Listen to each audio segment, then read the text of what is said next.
Bonjour à tous, je suis ravi de vous accueillir pour ce podcast dédié à l'EACT, la nouvelle réglementation européenne encadrant les systèmes d'intelligence artificielle.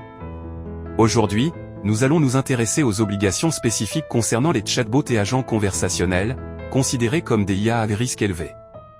Avec notre appétence en éthique de l'IA et gouvernance des systèmes conversationnels, je vous présenterai les 5 bonnes pratiques clés à adopter dès maintenant pour vous mettre en conformité. La première obligation porte sur les informations à fournir aux utilisateurs. L'article 13 du chapitre 2 et l'article 14 du chapitre 3 exigent d'indiquer clairement que l'interlocuteur interagit avec un système d'IA et non un humain. Vous devez aussi préciser l'entité responsable derrière le chatbot, ainsi que ses principales caractéristiques techniques et ses limites. Cette transparence permet aux utilisateurs de bien cerner avec qui ils interagissent. Le deuxième point concerne la traçabilité, au cœur de l'article 12 du chapitre 2. Vous devez mettre en place des systèmes de journalisation robustes pour conserver les traces de toutes les interactions. Cela implique d'enregistrer les données d'entrée envoyées par l'utilisateur, les réponses générées par votre agent, mais aussi le contexte précis de l'échange. Ces logs seront essentiels pour permettre l'audit et la surveillance de votre solution par les autorités compétentes. La troisième bonne pratique porte sur le contrôle humain, tel que défini à l'article 9 du chapitre 2. Des personnes qualifiées doivent être impliquées tout au long du cycle de vie du chatbot, conception, développement, test, déploiement, mais aussi monitoring continu pendant son exploitation. Ce contrôle humain est indispensable pour garantir le bon fonctionnement du système et détecter d'éventuels biais ou dérives. Le quatrième point concerne la sécurité des données, selon l'article 10. Vos chatbots sont susceptibles de traiter des données personnelles sensibles lors des conversations.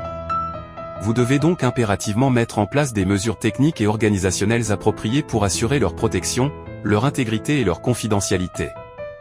Pensez chiffrement, politique d'accès restreint, anonymisation si besoin, etc. Enfin, l'article 13 du chapitre 3 insiste sur la nécessité d'une transparence proactive de votre part. Anticipez les interrogations légitimes des utilisateurs en fournissant des informations claires et accessibles sur le fonctionnement détaillé de votre agent conversationnel, données utilisées, modèles sous-jacents, process de génération des réponses. La transparence renforcera la compréhension et donc l'acceptabilité de vos solutions. Vous l'aurez compris, l'enjeu de transparence est majeur avec l'EACT. Se conformer implique des efforts techniques, organisationnels et de documentation conséquents. Mais c'est un investissement indispensable pour inspirer la confiance des utilisateurs et citoyens envers votre chatbot. En étant proactif et en adoptant ces bonnes pratiques dès aujourd'hui, votre entreprise se démarquera comme un acteur responsable sur ce marché stratégique. J'espère que ce podcast vous aura aidé à bien cerner les attentes de la réglementation européenne et les clés pour y répondre efficacement. N'hésitez pas à me suivre pour d'autres contenus sur la gouvernance de l'IA. À bientôt.